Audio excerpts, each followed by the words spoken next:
Hello YouTube, CivilianSnowman here, and today I'm reviewing Stuart Gordon's 1985 film Re-Animator. The plot follows Herbert West, played by Jeffrey Combs, who is a medical student who has come into possession of a reanimation fluid which reanimates dead bodies that he acquired when his tutor, Dr. Gruber, met an untimely demise, which happens at the beginning of the film. And basically Herbert West took this potion to America, where he's in a university. He meets another medical student called Dan Kane, played by Bruce Abbott, and together they set about proving that this works and basically experimenting with the dead bodies in the morgue. And as you've probably guessed, with it being a horror movie, essentially, it all goes terribly, terribly wrong. Re-Animator is a film that when you see it in the shops and you look at it from a distance or in passing, it looks like just a straight up horror movie, but it is anything but that. I would like to think of it as a splatstick film that complements perfectly films such as The Evil Dead, and it really does have that wicked sense of humour about it, where it's all about splatter and gore but has a really dark sense of humour running underneath all the action, and it works really well. Stuart Gordon, the director who also did a film called Dagon, and he's worked on the TV show Masters of Horror. He did Dreams in the Witch House, which is one of my personal favourite episodes of Masters of Horror. He really knows how to balance the scares, the gore and the humour, and he does it to great effect. Jeffrey Combs is absolutely brilliant as Professor Herbert West, and he is an actor that I think the character Herbert West is the character that he's known for playing. You know, it's like Bruce Willis and John McClane. They're inseparable, really. You know, they're indistinguishable from each other. It's the same with Jeffrey Combs and Herbert West. Whenever I see him or hear his name, I always think of Herbert West. So it really is an iconic role for him, and he does so well with it. He manages to balance as well the sinister aspects of the character, such as a scene where he reanimates a dead cat, and it's left kind of to question whether or not he killed the cat in the first place so that he could reanimate it, and he really has fun with it. He acts sinister, yes, he is quite frightening at the beginning, but as it goes on, he becomes like the anti-hero, and you really get on his side, especially when you meet the villain, who is an elder surgeon professor at the college, played by David Gale, played brilliantly by David Gale. He again is such a sinister villain, but has a lot of fun with the role as the film progresses. Bruce Abbott does well as the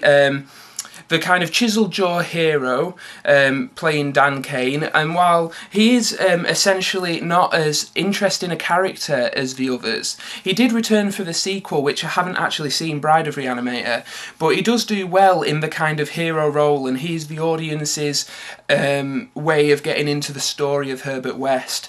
So he is a necessity, and I actually do really like him in this film, even though some people could argue that he's just a bit of a bland hero, but I don't think he is. I think there's quite a bit of subtlety to his performance as well, and he is up for the more the crazier scenes in the film. So it's basically all these terrific actors having a lot of fun in a unnecessarily gory horror film.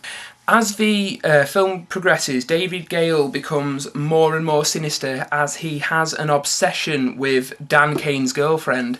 And once he, right, well, spoilers from this point on, once he has his head cut off by Herbert West, he is reanimated and his body picks up the head, and it's like one of those old Looney Tune cartoons where the body's carrying the head around and walking into things.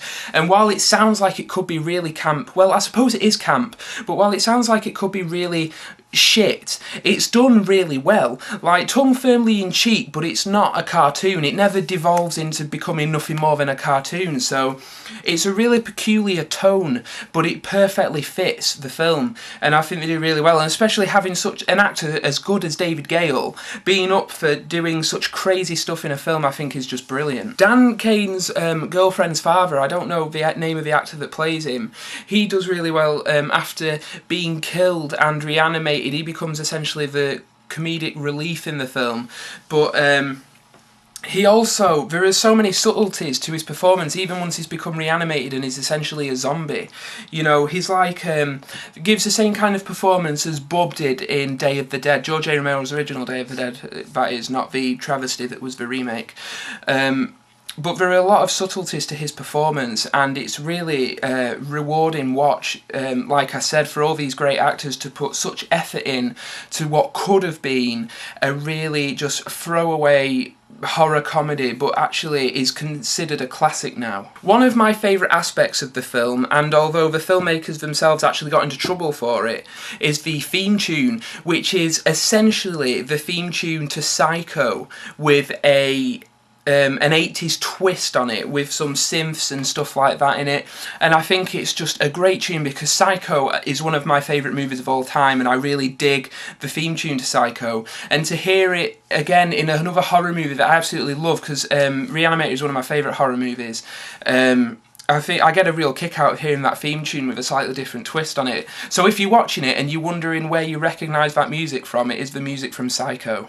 The final scenes that take place in the morgue, where David Gale's character basically reanimates all the corpses to make his own army so that he can be with Dan Kane's girlfriend, is a really great scene, because it's essentially a clusterfuck of gore and just carnage, but it's done so well and so, I want to say tastefully, but it doesn't.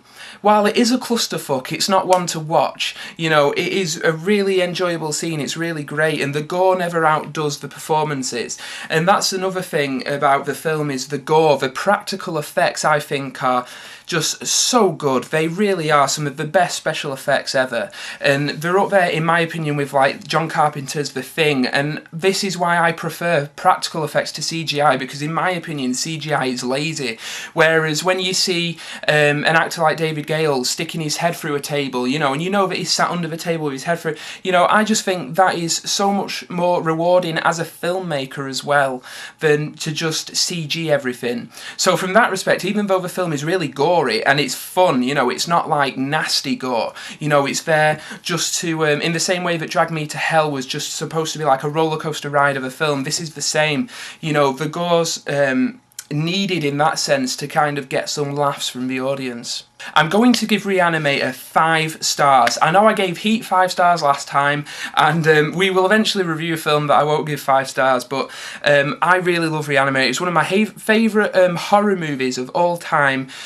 Despite the fact it's not strictly just a horror film, it is a splatter film. If you like the Evil Dead films, you will love Re-Animator. It's very similar in tone and style, so I thoroughly recommend it to anyone. So thank you for listening to this review. I will leave a link to my own personal channel in the description box over there, so please check that out and subscribe to me if you haven't already, if you're into like film reviews and stuff like that.